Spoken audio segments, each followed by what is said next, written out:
ajmain. Mari sama-sama kita awali ta'lim kita pada pagi hari ini dengan membaca Bismillahirrahmanirrahim. Semalam kajian kita tentang menguap dan hal-hal yang berkaitan serta apa yang harus kita lakukan dan kita ucapkan ketika menguap. Yang kesimpulannya adalah menguap itu salah satu perbuatan yang Allah benci, yang tidak Allah senangi, dan dia berasal daripada setan. 2. Lantaran menguap itu perbuatan yang tidak disenangi, yang tidak Allah sukai. Maka kepada kita hendaklah melaksanakan apa-apa saja yang dapat menahan kita untuk menguap. Namanya fal yarudah. Yang kedua, usahakan untuk menahan menguap itu supaya jangan jadi. Namanya fal yakzim. Maka tangan di situ, tutup tangan, baik dalam salat ataupun di luar salat. Yang berikutnya, jaga waspada jangan sampai mulut terbuka. Apalagi mengucapkan ha. Setan senang, setan suka, dia tertawa.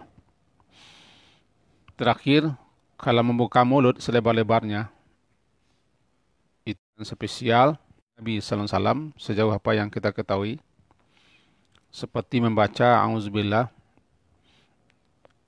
atau istighfar dan bacaan-bacaan lainnya. Kalau pendapat ulama ada, di antaranya ada yang berpendapat berdasarkan hadis-hadis yang telah kita sebutkan itu, yang intinya karena menguap itu dari setan, maka bacalah A'udzubillahi minasyaitonirrajim setelah selesai menguap. Ada juga yang mengatakan bacalah astaghfirullah. Saya tidak tahu nih bagaimana sumber astaghfirullah ini. Minta ampun itu apa? Apakah lantaran salah atau apa? Itulah kira-kira keringkasannya. Maka pagi hari ini kita lanjutkan dengan bersin. Basin bahasa Minang, bersin. Hadis dari Abu Hurairah, semoga Allah meridainya. Katanya bahwa Nabi SAW bersabda, "Idza innallaha yuhibbul uttas." Allah Subhanahu wa taala suka mencintai yang utas. Utas itu bersin. Sebaliknya yakrahu tatha'ub. Allah benci, tidak senang kepada bersin. Fa idza atasa ahadukum. Maka oleh sebab itu apabila atasa bersin, ain, ta dan sin, atasa. Atasa apabila bersin ahadukum salah seorang kamu wahamidallah, dan dia memuji Allah, kana haqqan ala kulli muslimin sami'ahu ay yaqula lahu yarhamukallah. Menjadi suatu kemestian, suatu keharusan atau kewajiban siapa saja kaum muslimin yang mendengar keluar daripada mulut orang yang bersin itu ucapan Alhamdulillah atau kalimat memuji Allah, untuk mengucapkan yarhamukallah. Yarhamu, semoga Allah merahmatimu. Berbeda dengan menguap. Menguap tidak ada bacaannya. Dan siapa yang melihat orang lain menguap, juga tidak ada bacaannya. Paling-paling ada nasihat.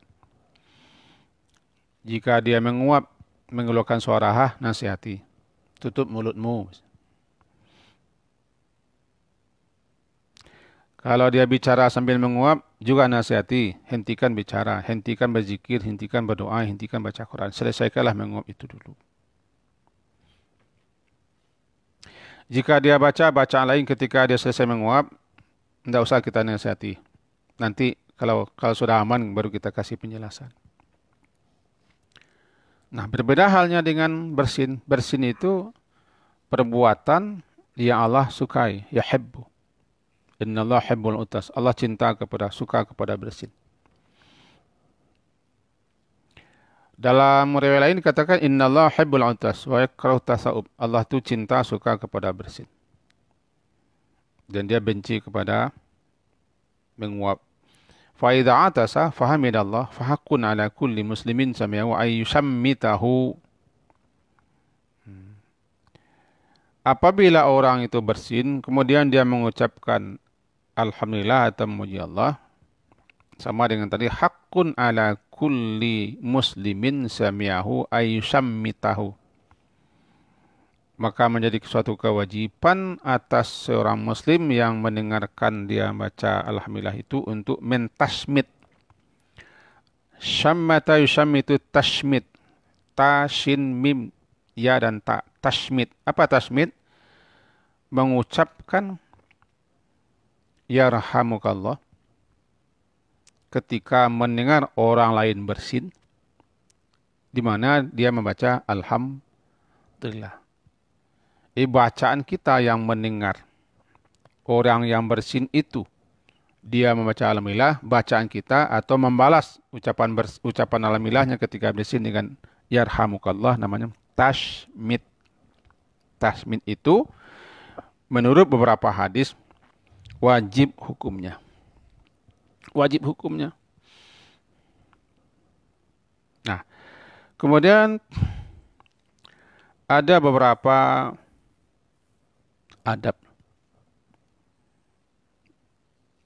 yang harus kita perhatikan dan itu disunnahkan kepada kita supaya aktivitas kita juga dalam koridor sunnah, dalam koridor ibadah. Mestinya kan begitu.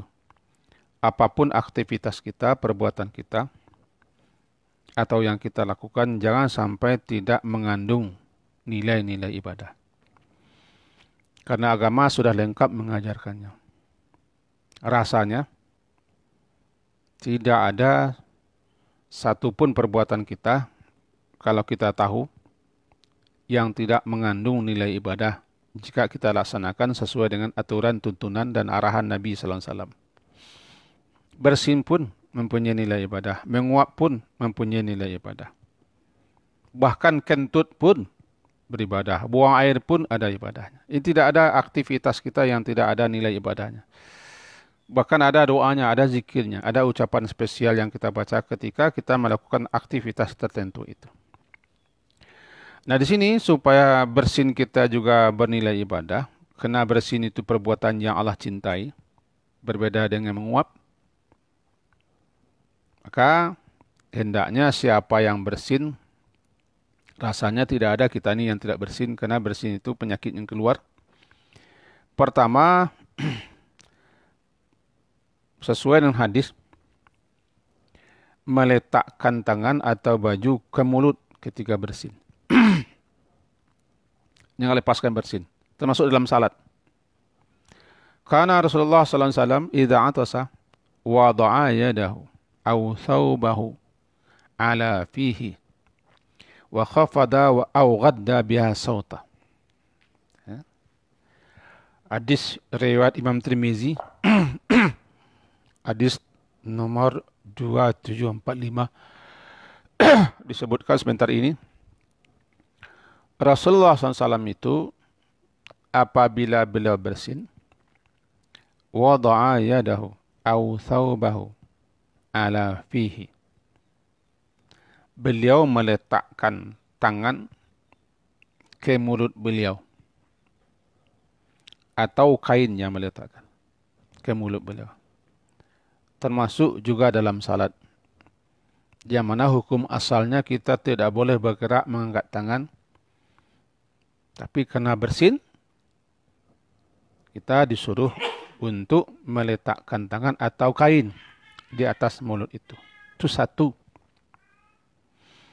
Dengan cara begitu, Rasulullah khafada. Khafada merendahkan. Au ghadda atau beliau mengurangi.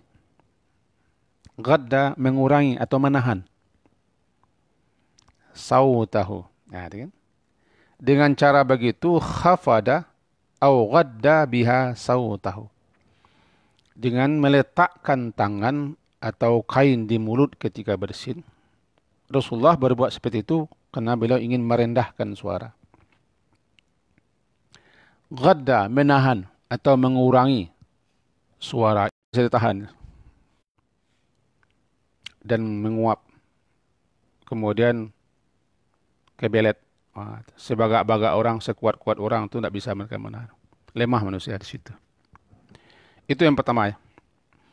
Jadi yang pertama, kalau bersin lebih-lebih di hadapan, di dekat atau bersama orang lain. Terutama ketika sedang bicara atau sedang berada di jamuan, di ketengahkan hidangan, lebih-lebih patut lagi agar kita menutup mulut atau memakai kain. Satu. Yang kedua, dengan cara begitulah suara bisa ditahan, direndahkan, dan dikurangi bunyinya. Yang ketiga, sama dengan tadi, pujilah Allah. Ucapkanlah Alhamdulillah atau Alhamdulillah ala kulli hal. Idza atasa ahadukum falyaqul Alhamdulillah. Atau Alhamdulillah ala kulli hal. Apabila bersin salah seorang kamu, maka hendaklah dia mengucapkan Alhamdulillah untuk memuji Allah. Kenapa dipuji Allah? Kata para ahli, bersin itu penyakit yang keluar.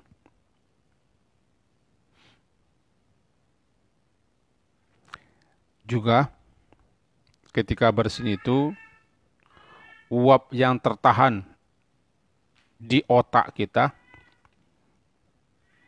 lepas keluar. Udara-udara yang menyumpal di tubuh kita lepasnya. Badan kita memang bergoncang.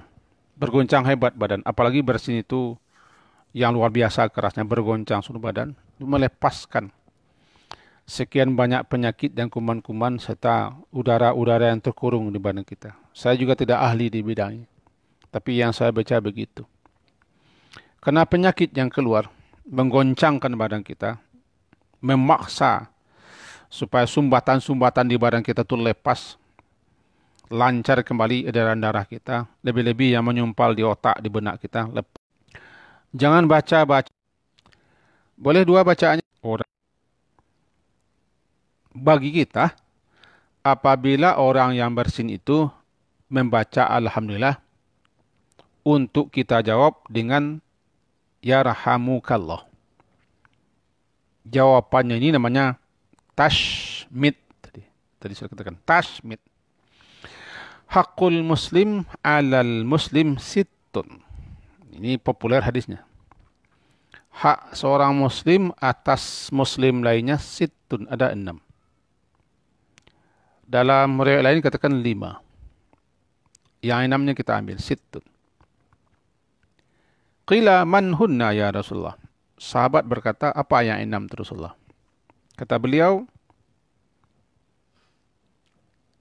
qala idza laqitahu fasallim alaih. 1. Apabila engkau berjumpa, bersua dengannya, bertemu dengannya, maka ucapkan salam. Wa idza da'aka, apabila dia mengundangmu, fa'jibhu. Maka ijabah, jawablah, kabulkanlah undangannya itu. Kecuali dalam keadaan situasi tertentu. Wa idza stansahaka, apabila dia minta nasihat kepadamu, fansah lahu, beri dia nasihat. Minta saran, minta pendapat, minta apa lagi? minta petunjuk. Di Minang namanya kepai nampak pokok, pulang tempat pengguang. Minta pesan-pesan, kasih. Ketika dia minta tu kewajiban kita untuk mengasih nasihat. 3 itu. Wa idza atasa fahamidallah. Apabila dia bersin dan dia mengucapkan alhamdulillah. Fasammithu. Maka jawablah bersinnya itu dengan baca yarhamukallah. Wa idza marida, apabila dia sakit, fa'udhu. Bezuk dia. Wa idza mata fattabi'hu, apabila dia mati, iringkanlah jenazahnya. 6 hal. Sebagaimana yang disebutkan oleh Imam Muslim. Hadisnya tercatat sebagai hadis 2262. Ya. Hadis riwayat Imam Muslim. Nomornya tertera sebagai nomor 2162. 2162. Itu yang keempat. Dan juga disunnahkan orang yang bersin untuk kedua kali mengucapkan setelah orang mendoakannya dengan yahdikumullahu wa yuslihu balakum. Apa maksudnya? Si A bersin, lalu diucapkannya alhamdulillah atau alhamdulillah ala kulli hal. Si B yang mendengar atau banyak orang yang mendengar menjawab yarhamukallah. Maka si A disunnahkan kembali mengucapkan doa untuk orang itu yahdikumullah. Yahdikumullah wa yuslihu balakum. Semoga Allah memberikan hidayah petunjuk kepadamu dan yuslih. Semoga Allah memperbaiki keadaanmu. Ini dirasakan kepada hadis. Hadisnya riwayat hadis yang telah kita sampaikan di atas juga. Tidak masalah kita ulang lagi. Idza atasa ahdukum falyaqul alhamdulillah. Apabila bersin salah seorang kamu, maka hendaklah dia mengucapkan alhamdulillah. Wal yaqul lahu akhuhu aw sahibuhu yarhamukallah. Dan hendak pula lah sahabatnya, kawannya atau saudaranya yang mendengar dia membaca alhamdulillah itu mengucapkan yarhamukallah. Fa idza qala lahu yarhamukallah, apabila sahabat, kawan atau orang lain itu mengucapkan yarhamukallah, falyaqul, maka hendaklah dia orang yang bersin itu mengucapkan yahdikumullah. Semoga Allah memberikan petunjuk atau menunjuki kamu wa yuslihu balakum. Dan semoga Allah juga memperbaiki keadaan atau urusan. Alangkah indahnya doa dan alangkah indahnya Islam itu. Saling mendoakan kepada Allah. Dengan bersin pun didoakan. Kemudian yang berikutnya ringkas saja. Kalau bersinnya sudah berulang-ulang, ini ketika itu tidak membaca alhamdulillah lagi. Karena ketika itu dia namanya mazkum, kena flu ni. Orang yang kena flu, diserang flu ni. Zukam dia.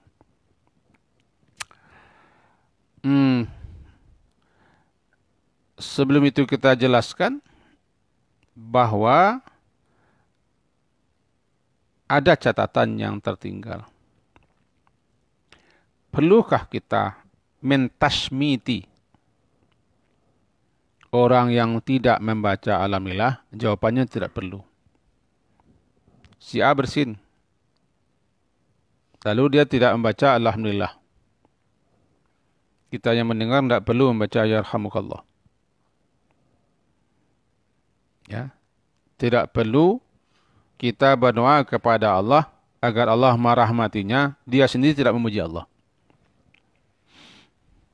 Idza atasa ahadukum famidallah fasammithu fa illam yahmadillah fala tusammithu Fa'ilam yahmadillah fala tusammituhu. Jika dia tidak mengucapkan alhamdulillah, tidak usah kamu tasmiti. Kamu jawab dan kamu doakan kepada Allah.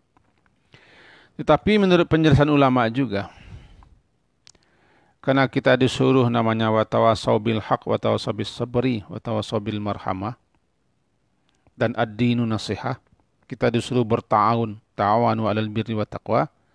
Kita nasihati dia, saling mengingatkan, saling membantu. Ingatkan dia, bacalah alhamdulillah supaya kami doakan engkau. Nah. Atau langsung kita ucapkan alhamdulillah supaya dia baca alhamdulillah. Kalau dia baca alhamdulillah, kita jawab yarhamukallah. Misal dalam ruang ini bersin ya, dia tidak ada mengucap apa-apa. Kita boleh tidak menjawab. Tapi kalau kita ingin menasihatinya dan itu berpahala, ingin menunjukkan orang itu berpahala, mengingatkan orang itu berpahala, baca alhamdulillah supaya kami bisa mendoakanmu. Alhamdulillah katanya. Kita jawab yarhamukallah. Itu namanya membantu orang, bukankah berpahala. Apalagi dia tidak membaca alhamdulillah, dibacanya yai, oi pentuang saja. Atau apa saja dibaca setelah bersin itu. Lebih perlu lagi kita nasihati. Pujilah Allah, bukannya begitu ya. Dengan bijak kita sampaikan. Kalau bersinnya sudah berulang-ulang, sudah lebih 3 kali bersinnya, maka orang seperti ini namanya tidak lagi dia baca alhamdulillah. Hadis Salamah bin Aqwa annahu sami'an Nabi sallallahu alaihi wasallam, bahwa dia mendengar Nabi sallallahu alaihi wasallam wa atasa rajulun andah, ketika salah seorang bersin di sisi beliau, faqala lahu yarhamukallah. Lalu Nabi mendoakan orang itu yarhamukallah. Summa atasa ukhra. Kemudian ada pula yang bersin, atau orang itu bersin lagi. Faqala lahu. Lalu Rasulullah berkata kepadanya. Faqala lahu Rasulullah SAW, ar-rajulu mazkum. Ini orang sudah kena flu ini. Karena bersinnya tidak 1 kali, 2 kali, sampai 3 kali. Orang ini ar-rajulu mazkum. Dia zukam, kena flu, pilek. Ketika itu bukan yarhamukallah lagi, tapi kita doakan agar dia sabar dan cepat sembuh. Bila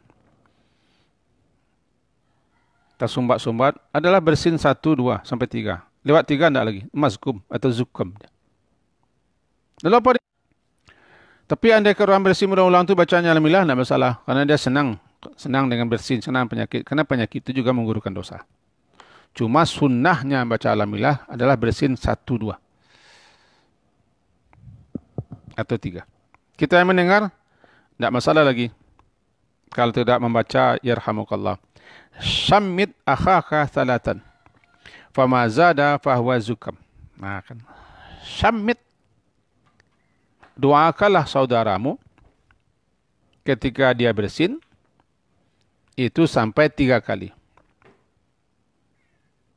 Dijawablah bacaan alhamdulillahnya itu, kalau dia bersin 3 kali itu yarhamukallah. Bersin lagi yarhamukallah. Bersin lagi yarhamukallah. Fama zada, kalau sudah lebih 3 kali, fahuwa zukam. Itu sudah flu, pilek, gejala demam. Tidak perlu lagi kamu tasmiti. Ini hadis berdasarkan riwayat Imam Abu Daud, hadis tertera hadis 5034. Kalau kita kasih nomor juga supaya mudah melihat. Ini yang berikutnya yang perlu kita ketahui. Nah, kemudian andaikan satu saat kita bersin dalam salat. Nah, ada 2. Dalam salat itu ada bersin tiba-tiba, karena pengaruh debu atau kotoran atau alergi. Tapi ada pula bersin semenjak rumah. Kalau semenjak di rumah sebelum salat kita sudah bersini, bersin habis bersin terus saja. Ketika itu penyakit yang dibawa. Jangan dia ke masjid, jangan dia ke surau. Bisa mengganggu imam. Bisa menyebarkan virus. Catatannya bersin-bersin saja kerjanya. Bukan bersin 1, 2, sampai 3. Tapi payah dia menghentikan bersin. Kalau bersin sekali, bersin itu berkehendak kepada sekian kali lagi bersin. Bisa mengganggu orang dalam salat. Nah, ini kan apa nih? Keadaan kita tidak sama. Nah, jangan jadikan pula alasan itu tidak salah jamaah. Bersin, saya bersin tidak salah jamaah. Tidak. Ada orang yang bersin itu tidak sekali. Berulang-ulang. Gejala flu. Dia yang paling tahu. Daripada mengganggu imam di masjid. Boleh bergerak dalam salat, boleh. Tahan. Jangan lepaskan ke depan. Itu virus. Mengganggu. Di dalam salatnya. Kalau orang lain bersin, contoh, kita termasuk orang yang bergerak di mana, di pasar atau di mana-mana. Atau kita punya kawan-kawan kita orang yang non-muslim. Tidak seagama dengan kita. Bersin dia. Apa yang mesti kita lakukan? Boleh kita doakan dia. Tapi tidak kita baca yarhamukallah. Yang kita baca cuma yahdikumullah. Berteman atau sekerja, sekantor dengan orang non-muslim. Lalu dia bersin. Tidak perlu kita baca yarhamukallah. Tapi bacalah yahdikumullah wa yuslihu balakum. Semoga Allah memberikan petunjuk kepada kamu dan semoga Allah memperbaiki urusanmu. Wah, ini dia. Dulu sesuai dengan hadis yang diriwayatkan oleh Imam Abu Daud begini bunyinya. Kanatil yahudu ta'atasa. Kanatil yahudu ta'atasa. Indan Nabi sallallahu alaihi wasallam. Adalah seorang Yahudi, dia bersin di dekat Rasulullah SAW. Raja'a. Dia berharap Nabi itu ayyaqula laha, agar Nabi mengucapkan ketika dia bersin itu doa, yaitu yarhamukullah. Tapi Rasulullah tidak baca itu. Rasulullah hanya baca yahdikumullah wa yuslihu balakum. Ini dasar pegangan kita. Karena doa-doa zikir harian itu sampai di samping zikir mengingatkan kepada Allah, doa itu mesti dipahami. Supaya terasa. Tidak enak makan sayur itu tanpa garam. Tidak enak. Kata orang, tidak enak tidur tidak bermimpi. Enaknya daging kan dikunyah-kunyah. Dikunyah-kunyah. Jadi kalau membaca doa, membaca zikir, yang tidak rasa lezatnya, kalau kita tidak tahu apa artinya, apa maksudnya, kita tidak paham. Tidak ada. Ibarat air atas daun talas saja. Bila dahannya tersentuh, daunnya bergoyang, airnya tumpah, tidak tinggal lagi. Habis. Namanya cinta hampa. Untuk itu, mari kita berusaha memahami, mengetahui, menghayati aktivitas harian kita, baik berupa perbuatan ataupun ucapan. Itulah yang kita dulukan di sini. Kita tidak berurut doa-doa itu, tapi kita ambil mana-mana yang sehari-hari yang terjadi, termasuk bersin dan menguap ini. Semoga ada faedah dan manfaatnya untuk kita bersama. Diakhiri dengan Subhanakallahumma wa bihamdika asyhadu an la ilaha illa anta astaghfiruka wa atubu ilaik. Wassallallahu ala Muhammadin wa ala alihi wa sahbihi ajma'in. Walhamdulillah. Assalamualaikum warahmatullahi wabarakatuh.